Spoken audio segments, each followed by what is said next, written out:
Dorothy McPhee tem um problema de saúde potencialmente fatal. Uma artéria que pode se romper a qualquer momento. O modo normal de realizar essa cirurgia é por via abdominal, por uma longa incisão vertical. A jovem Leslie tem uma grave deformidade na coluna. A paciente é testemunha de Jeová e, em um procedimento tão complexo, é inevitável que ocorra perda de sangue.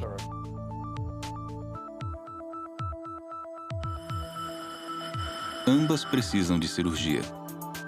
Mas elas têm crenças religiosas que colocam as transfusões de sangue fora de cogitação. A medicina agora fornece aos médicos estratégias alternativas para tratar com sucesso pacientes que, por várias razões, evitam transfusões de sangue. Essas novas estratégias logo poderão beneficiar todos os pacientes.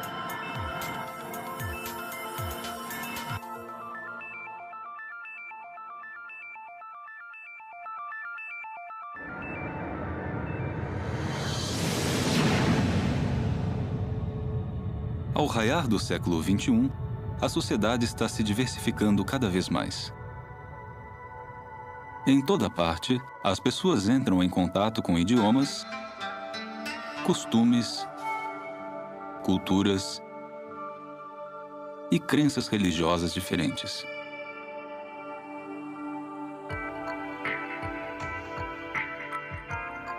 Adaptar-se a essas diferenças é um desafio para todos os níveis da sociedade humana. É um desafio em especial para a comunidade médica.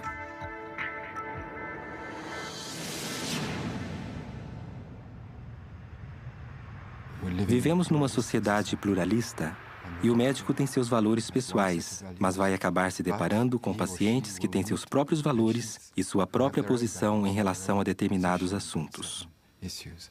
Há muitas culturas no mundo que têm conceitos específicos que nós, da área de saúde, precisamos entender. Acho que o dever do médico não é apenas preservar a vida. O dever primário e mais importante do médico é respeitar o paciente. No passado, os médicos às vezes achavam difícil respeitar as necessidades de tratamento de um grupo religioso em especial, as Testemunhas de Jeová. Isso ocorria porque elas não aceitam transfusões de sangue.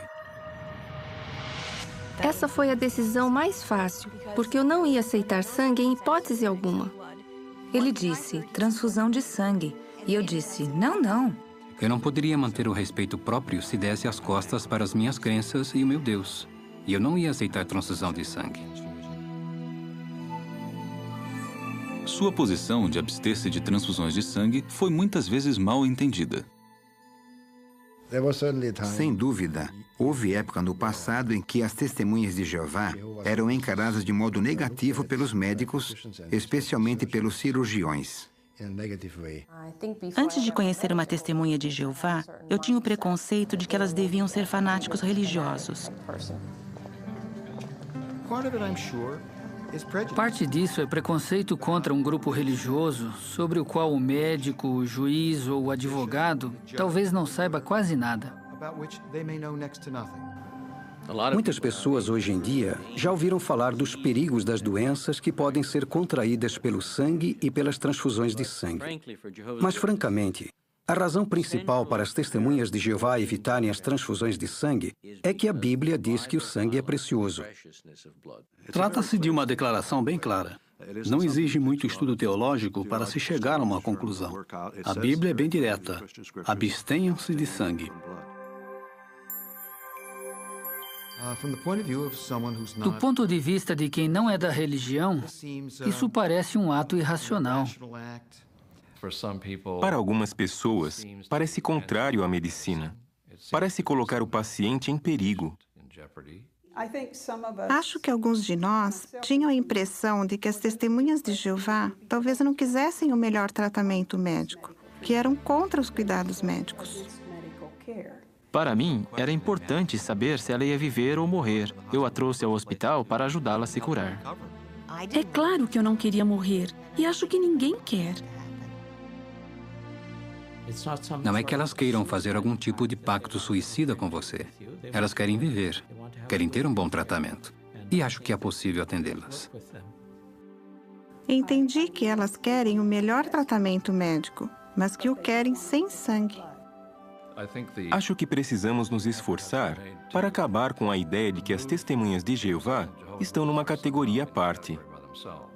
Existem várias religiões. Todas têm algo com o qual você talvez concorde ou não, mas isso não vem ao caso. É um motivo religioso.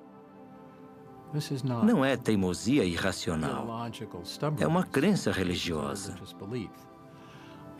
E assim como respeito às crenças religiosas de muitas outras religiões, acho que tenho de respeitar essa também.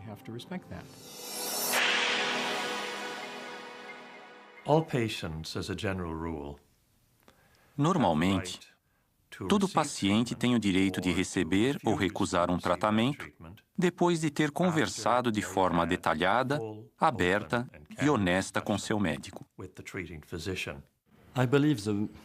Acho que o elemento fundamental dos direitos do paciente é o direito à autodeterminação. Isto é, o direito que todo paciente tem de decidir o que será feito com o próprio corpo.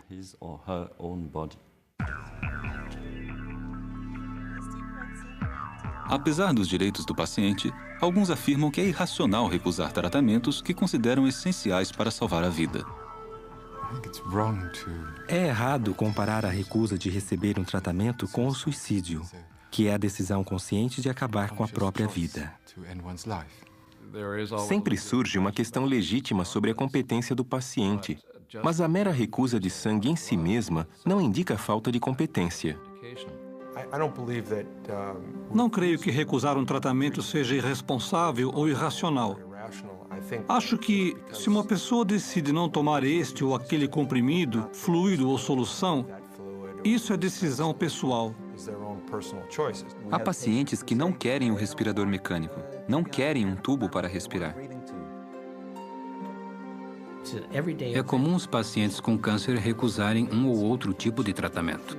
Não querem quimioterapia, não querem uma cirurgia radical.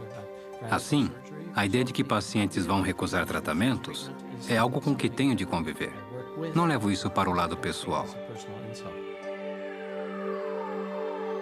Muitas vezes, esses fatos são ofuscados por casos divulgados na mídia, afirmando que alguém morreu porque recusou transfusões de sangue.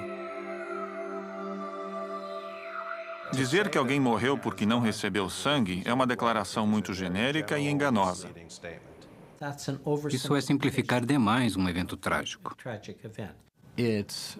Raramente, se é que isso acontece, um paciente morre apenas porque recusou uma transfusão de sangue. As pessoas morrem por causa de doenças ou em consequência de complicações decorrentes de ferimentos ou cirurgia. Já tratei de mais de 200 pacientes testemunhas de Jeová. Nunca perdi um paciente sequer por não poder lhe aplicar sangue. Então, por que as transfusões de sangue ainda são o tratamento padrão quando há grandes perdas de sangue? Acho que os médicos, desde o início, são ensinados que o sangue dá vida e que ele é inerentemente bom para as pessoas.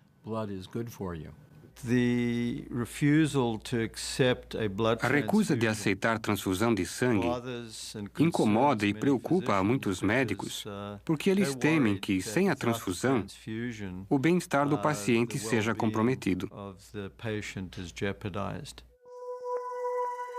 Para entender plenamente por que os médicos se sentem assim, é preciso aprender um pouco sobre o sangue e por que se administram transfusões.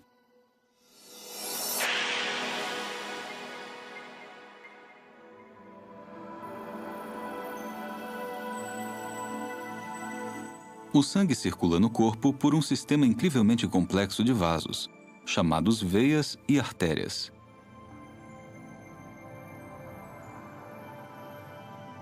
As artérias transportam sangue oxigenado a partir do coração, ramificando-se em pequenos vasos chamados capilares. Esses transportam os glóbulos vermelhos cheios de oxigênio para todas as partes do corpo. No nível celular, o sangue libera nutrientes e oxigênio e recebe dióxido de carbono e outros resíduos.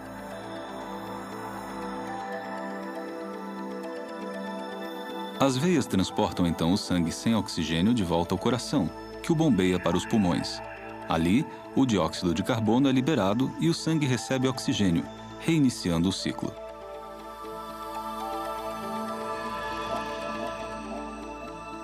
Esse ciclo é essencial para a vida. Sem sangue para levar oxigênio, as células morrem, o corpo morre.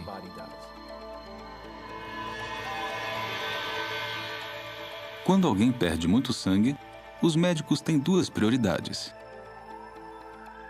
A maior é estancar a hemorragia.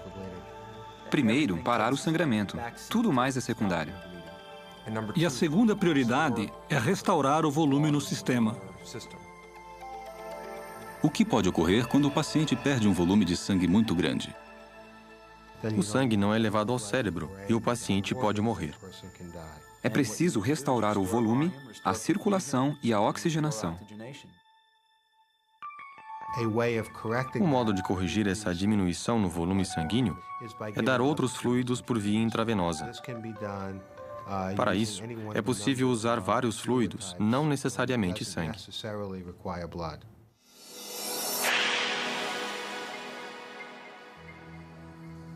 Cada vez mais pacientes preferem evitar transfusões de sangue por motivos pessoais. Se alguma vez você já perguntou a um paciente na véspera de uma cirurgia se ele preferia evitar transfusão de sangue, então sabe que a resposta é sempre sim. Eu diria que atualmente pelo menos 80% dos pacientes preferem não receber transfusões de sangue. As transfusões de sangue, tradicionalmente consideradas parte normal de uma cirurgia, hoje são encaradas como algo a ser evitado.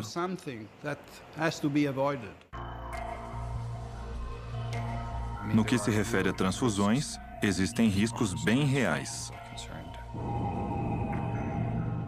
Há preocupações com patógenos transmitidos pelo sangue e, sem dúvida, com a AIDS. O sangue pode ter doenças e outras coisas. Nós fazemos testes, mas pode haver algumas que nem conhecemos ainda. Nós presenciamos o surgimento de algumas doenças horríveis, como a causada pelo HIV, que provavelmente não existiam no passado. Ninguém pode dizer quando outra doença dessas vai surgir. 10 semanas, 10 anos ou 100 anos. As hepatites C e B são transmitidas pelo sangue e seus custos sociais são muito altos. Ocorrem reações a transfusões. São muito raras, mas são perigosas e potencialmente fatais. Confundir os tipos de sangue pode causar um desastre. Pacientes já morreram e ainda morrem por causa disso.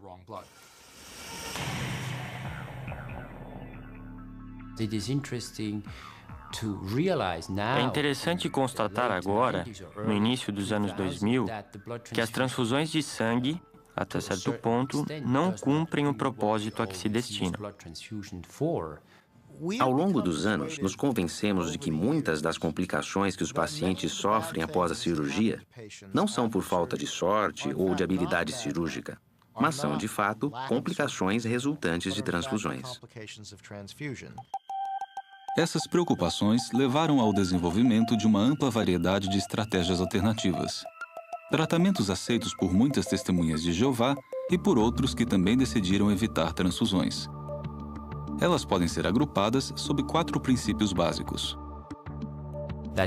Estão envolvidos fatores anestésicos, o uso de certas substâncias e, sem dúvida, técnicas cirúrgicas. A técnica mais importante para controlar a hemorragia é evitá-la. Se houver menos sangramento durante a cirurgia, o resultado será melhor e, provavelmente, não haverá complicações. Precisamos evitar a perda de sangue. A idade não tem importância. Já operamos recém-nascidos e pessoas de 90 anos. Bem, um cirurgião que opera sem provocar muita perda de sangue quase sempre é um cirurgião habilidoso e cuidadoso. E o contrário também é verdade. Hoje, há vários instrumentos disponíveis para ajudar os cirurgiões a reduzir hemorragias. Há estratégias usadas durante a operação, por exemplo, o uso de eletrocautério em vez de bisturi. Se a hemorragia continuar, há técnicas de coagulação. A melhor, no momento, é o coagulador por feixe de gás argônio. Há instrumentos não invasivos que permitem ao cirurgião ver o interior do corpo, diminuindo as incisões cirúrgicas. Pode-se usar drogas e a aplicação tópica de produtos que ajudam a prevenir a perda de sangue. Agora há muitos métodos disponíveis, como o uso da cola de fibrina. Feita de frações sanguíneas, essa cola estimula a coagulação por contato. A cola de fibrina para tecidos humanos é muito útil, porque não danifica o tecido. Num paciente testemunha de Jeová, em que a perda de sangue é crítica, é preciso ser meticuloso para não perder nenhuma gota de sangue.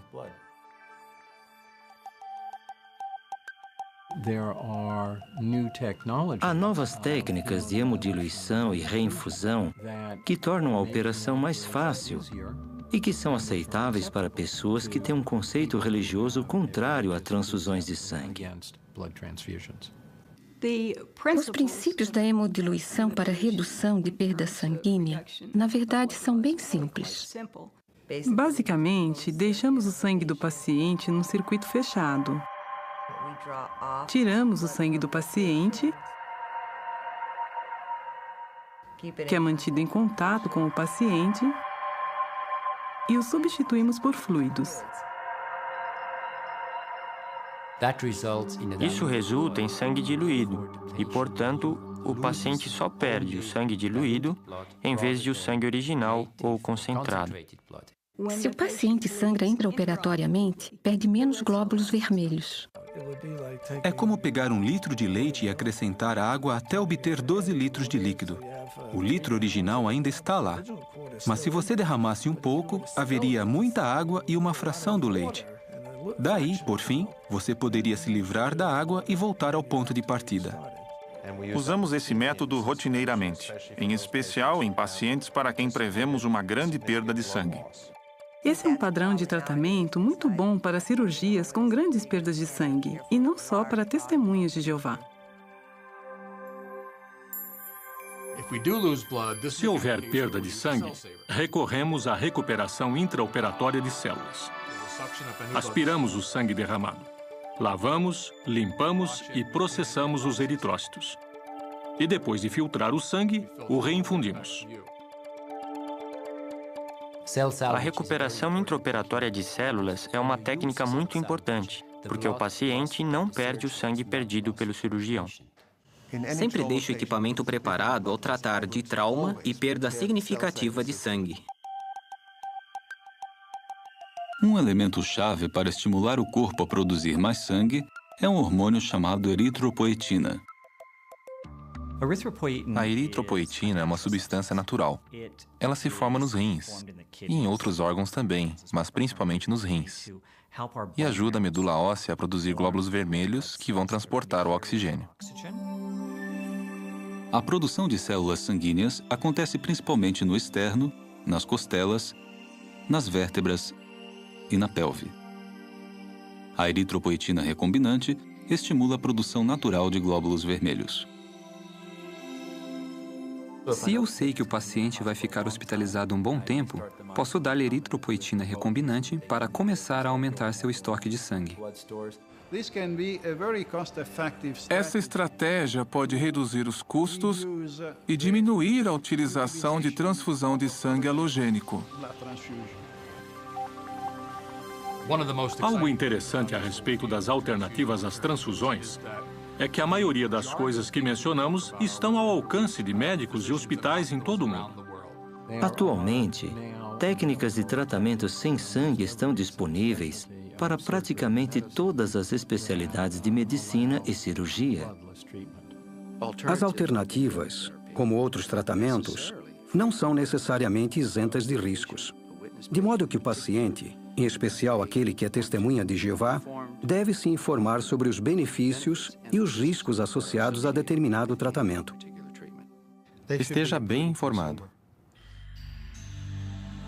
Será que as estratégias alternativas usadas pelos médicos em pacientes que não desejam transfusão de sangue são mesmo eficazes?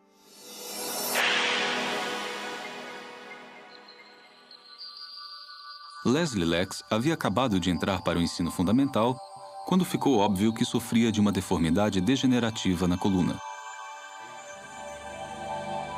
Os médicos diagnosticaram o caso como uma forma grave de escoliose. A escoliose é uma curvatura da coluna. Temos de corrigi-la ao máximo que a flexibilidade da coluna permita. Depois que um colete não corrigiu o problema, os médicos recomendaram um procedimento cirúrgico complexo. Basicamente, usamos vários ganchos de aço inoxidável e bastões de metal, que são introduzidos nas costas do paciente e usados para reposicionar a coluna e conseguir o alinhamento. A família Lex queria cirurgia sem transfusão de sangue. Por isso, procuraram uma equipe cirúrgica com experiência em usar técnicas sem sangue. Antes da cirurgia, os médicos aumentaram o volume de glóbulos vermelhos usando ferro e eritropoetina recombinante.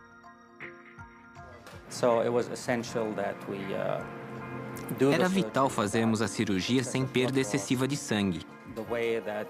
Conseguimos isso usando duas técnicas: a recuperação intraoperatória de células e a hemodiluição. É mais seguro porque se trata do sangue do próprio paciente, que fica continuamente em circulação, de modo que não existe possibilidade de contaminação ou doenças transmitidas pelo sangue. A cirurgia foi um sucesso e não foi dada nenhuma transfusão de sangue. Em poucos dias, Leslie estava de pé, caminhando. Ela está feliz porque fica em pé. Ela diz: "Mamãe, estou quase da sua altura." Leslie usará um colete durante algum tempo, mas os médicos esperam que ela leve uma vida normal. Eu quero aprender a andar de patins e skate, talvez snowboard, coisas assim.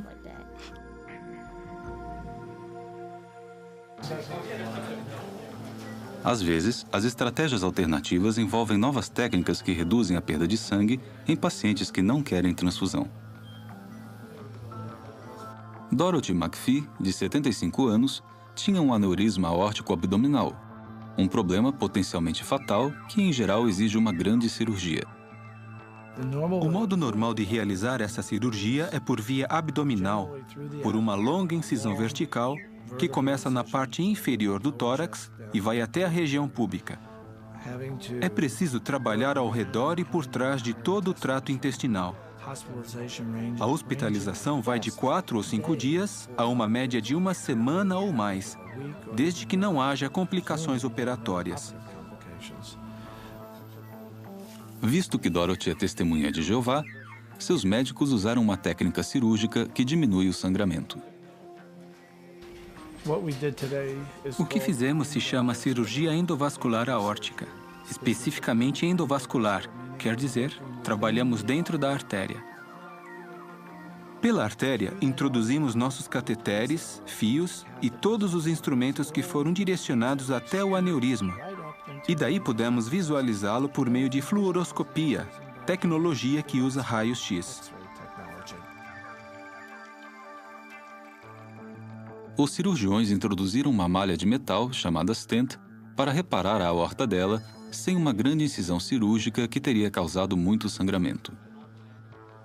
Uma pequena incisão na virilha, toda a manipulação feita por aquela incisão, recuperação pós-operatória quase sem dor ou complicações. De volta para casa, em geral, em 24 horas. Todos ganham com isso. Me sinto ótima. Nem dá para acreditar. 2 dias depois da cirurgia, Dorothy recebeu alta e foi para casa. Ela se recuperou muito bem.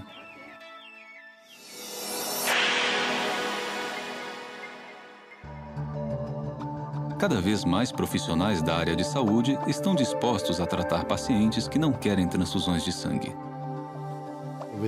Com o desenvolvimento de todas essas técnicas, não há mais nada de muito especial em tratar testemunhas de Jeová.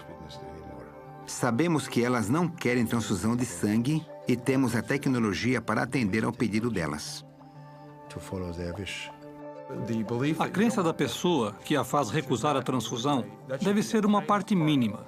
Devemos nos conscientizar de que existe essa crença, e tudo bem. Daí, podemos nos concentrar nos outros 99% do tratamento. Podemos comparar isso a um paciente alérgico à penicilina. Você não esperaria que o médico dissesse: sinto muito, mas não posso tratá-lo porque não posso lhe dar penicilina. Não, ele simplesmente diz: vamos lhe dar uma alternativa médica, um outro antibiótico, e prossegue com o tratamento do paciente.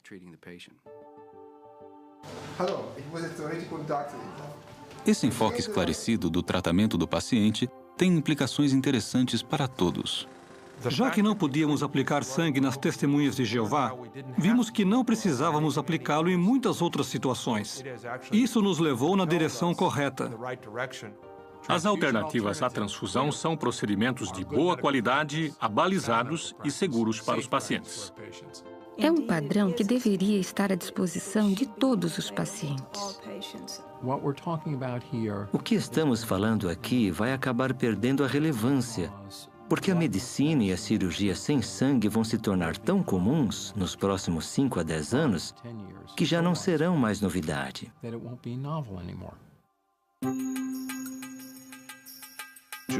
As testemunhas de Jeová tiveram um privilégio único. Ajudaram os médicos a tratar melhor os pacientes, sem sujeitá-los aos riscos das transfusões. Por experiência própria, percebi que o que elas fizeram foi causar uma reviravolta na prática da medicina, a ponto de hoje ser preferível o tratamento sem sangue.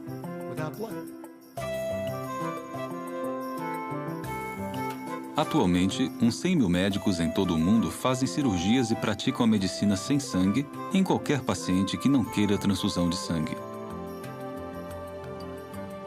Muitos especialistas concordam que, no futuro próximo, a medicina e a cirurgia sem o uso de transfusões de sangue serão o padrão de tratamento para todos os pacientes.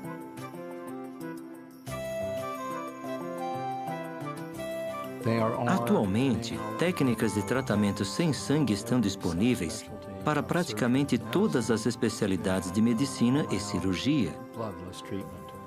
Estamos abandonando o uso de transfusões de sangue em geral.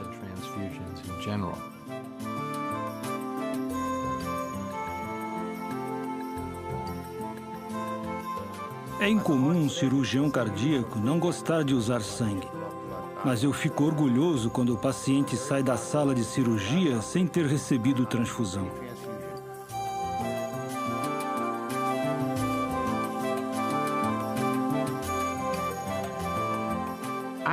Prevejo que, nos próximos anos, chegaremos a um ponto em que não vamos nem cogitar aplicar sangue.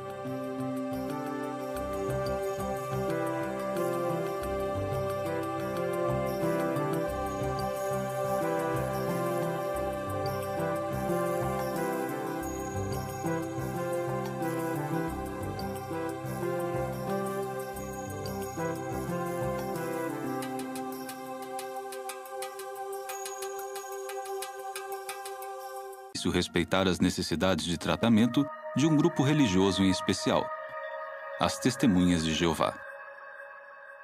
Isso ocorria porque elas não aceitam transfusões de sangue. Essa foi a decisão mais fácil, porque eu não ia aceitar sangue em hipótese alguma. Ele disse, transfusão de sangue. E eu disse, não, não. Eu não poderia manter o respeito próprio se desse as costas para as minhas crenças e o meu Deus. E eu não ia aceitar transfusão de sangue. Sua posição de abster-se de transfusões de sangue foi muitas vezes mal entendida. Sem dúvida, houve época no passado em que as testemunhas de Jeová eram encaradas de modo negativo pelos médicos, especialmente pelos cirurgiões. Antes de conhecer uma testemunha de Jeová, eu tinha o preconceito de que elas deviam ser fanáticos religiosos. Parte disso é preconceito contra um grupo religioso sobre o qual o médico, o juiz ou o advogado talvez não saiba quase nada. Muitas pessoas hoje em dia já ouviram falar dos perigos das doenças que podem ser contraídas pelo sangue e pelas transfusões de sangue. Mas, francamente, a razão principal para as testemunhas de Jeová evitarem as transfusões de sangue é que a Bíblia diz que o sangue é precioso. Trata-se de uma declaração bem clara. Não exige muito estudo teológico para se chegar a uma conclusão.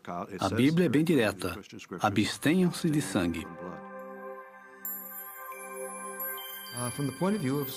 Do ponto de vista de quem não é da religião, isso parece um ato irracional. Para algumas pessoas, parece contrário à medicina. Parece colocar o paciente em perigo. Acho que alguns de nós tinham a impressão de que as testemunhas de Jeová talvez não quisessem o melhor tratamento médico, que eram contra os cuidados médicos. Para mim, era importante saber se ela ia viver ou morrer. Eu a trouxe ao hospital para ajudá-la a se curar. É claro que eu não queria morrer, e acho que ninguém quer. Não é que elas queiram fazer algum tipo de pacto suicida com você. Elas querem viver, querem ter um bom tratamento. E acho que é possível atendê-las. Entendi que elas querem o melhor tratamento médico, mas que o querem sem sangue. Acho que precisamos nos esforçar para acabar com a ideia de que as testemunhas de Jeová estão numa categoria à parte. Uma transfusão de sangue. As pessoas morrem por causa de doenças ou em consequência de complicações decorrentes de ferimentos ou cirurgia. Já tratei de mais de 200 pacientes testemunhas de Jeová. Nunca perdi um paciente sequer por não poder lhe aplicar sangue. Então, por que as transfusões de sangue ainda são o tratamento padrão quando há grandes perdas de sangue? Acho que os médicos, desde o início, são ensinados que o sangue dá vida e que ele é inerentemente bom para as pessoas. A recusa de aceitar transfusão de sangue incomoda e preocupa a muitos médicos, porque eles temem que, sem a transfusão, o bem-estar do paciente seja comprometido. Para entender plenamente por que os médicos se sentem assim, é preciso aprender um pouco sobre o sangue e por que se administram transfusões.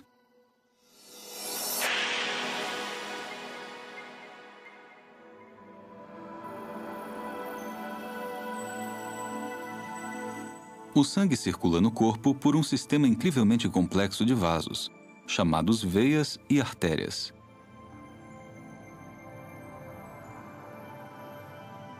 As artérias transportam sangue oxigenado a partir do coração, ramificando-se em pequenos vasos chamados capilares.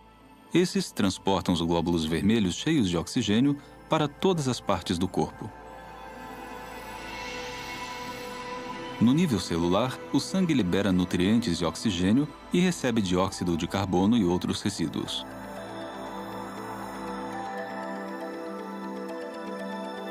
As veias transportam então o sangue sem oxigênio de volta ao coração, que o bombeia para os pulmões. Ali, o dióxido de carbono é liberado e o sangue recebe oxigênio, reiniciando o ciclo.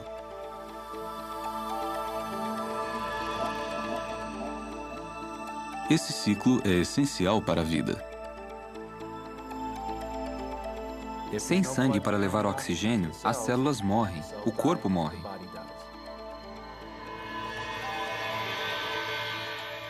Quando alguém perde muito sangue, os médicos têm duas prioridades. A maior é estancar a hemorragia. Primeiro, parar o sangramento. Tudo mais é secundário. E a segunda prioridade é restaurar o volume no sistema. O que pode ocorrer quando o paciente perde um volume de sangue muito grande? O sangue não é levado ao cérebro e o paciente pode morrer. É preciso restaurar o volume, a circulação e a oxigenação. Um modo de corrigir essa diminuição no volume sanguíneo é dar outros fluidos por via intravenosa. Para isso, é possível usar vários fluidos, não necessariamente sangue.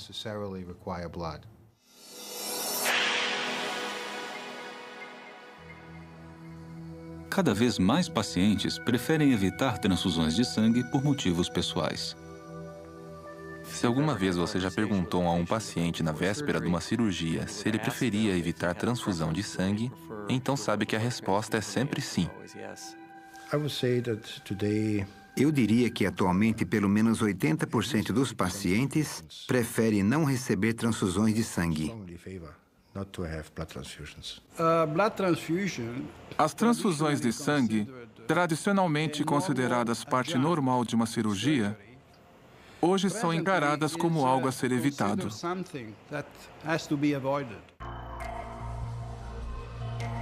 No que se refere a transfusões, existem riscos bem reais. Há preocupações com patógenos transmitidos pelo sangue e, sem dúvida, com a AIDS.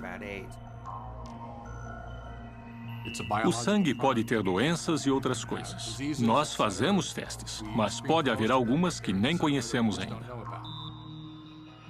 Nós presenciamos o surgimento de algumas doenças horríveis, como a causada pelo HIV, que provavelmente não existiam no passado.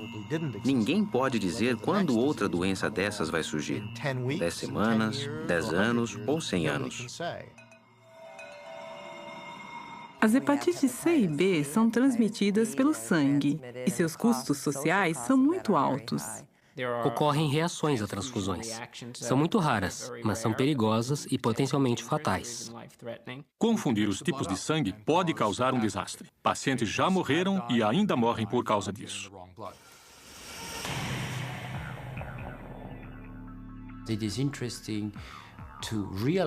É interessante constatar agora, no início dos anos 2000, que as transfusões de sangue, até certo ponto, não cumprem o propósito a que se destinam. Ao longo dos anos, nos convencemos de que muitas das complicações que os pacientes sofrem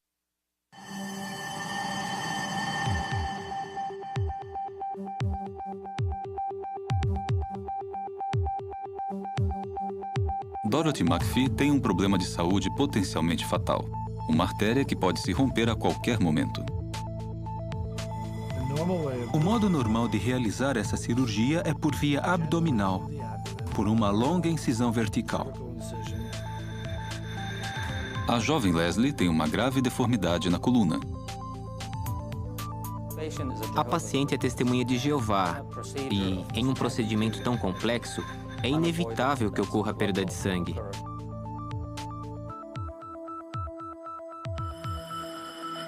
Ambas precisam de cirurgia. Mas elas têm crenças religiosas que colocam as transfusões de sangue fora de cogitação. A medicina agora fornece aos médicos estratégias alternativas para tratar com sucesso pacientes que, por várias razões, evitam transfusões de sangue. Essas novas estratégias logo poderão beneficiar todos os pacientes.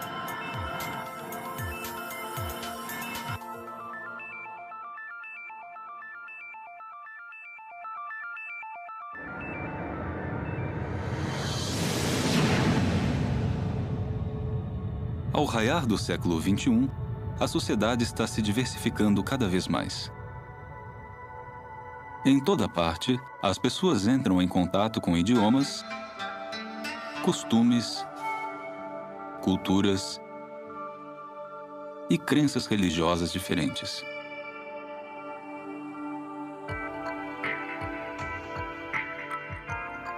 Adaptar-se a essas diferenças é um desafio para todos os níveis da sociedade humana. É um desafio em especial para a comunidade médica.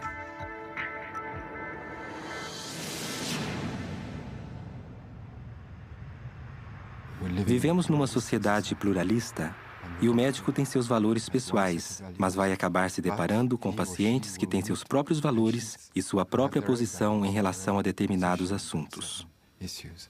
Há muitas culturas no mundo que têm conceitos específicos que nós, da área de saúde, precisamos entender. Acho que o dever do médico não é apenas preservar a vida. O dever primário e mais importante do médico é respeitar o paciente. No passado, os médicos às vezes achavam difícil. Existem várias religiões. Todas têm algo com o qual você talvez concorde ou não, mas isso não vem ao caso. É um motivo religioso. Não é teimosia irracional. É uma crença religiosa. E assim como respeito às crenças religiosas de muitas outras religiões, acho que tenho de respeitar essa também.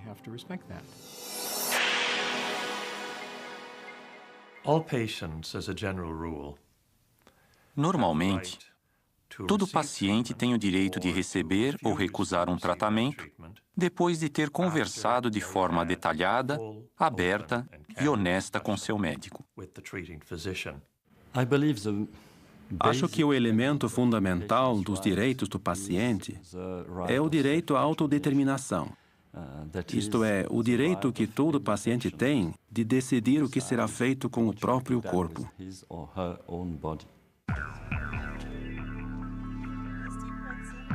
Apesar dos direitos do paciente, alguns afirmam que é irracional recusar tratamentos que consideram essenciais para salvar a vida.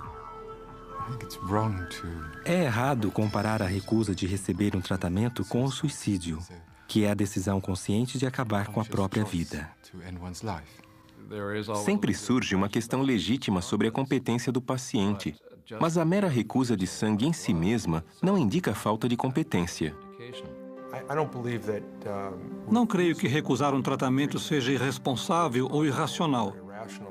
Acho que, se uma pessoa decide não tomar este ou aquele comprimido, fluido ou solução, isso é decisão pessoal. Há pacientes que não querem o respirador mecânico, não querem um tubo para respirar. É comum os pacientes com câncer recusarem um ou outro tipo de tratamento. Não querem quimioterapia, não querem uma cirurgia radical. Assim, a ideia de que pacientes vão recusar tratamentos é algo com que tenho de conviver. Não levo isso para o lado pessoal. Muitas vezes, esses fatos são ofuscados por casos divulgados na mídia, afirmando que alguém morreu porque recusou transfusões de sangue. Dizer que alguém morreu porque não recebeu sangue é uma declaração muito genérica e enganosa. Isso é simplificar demais um evento trágico.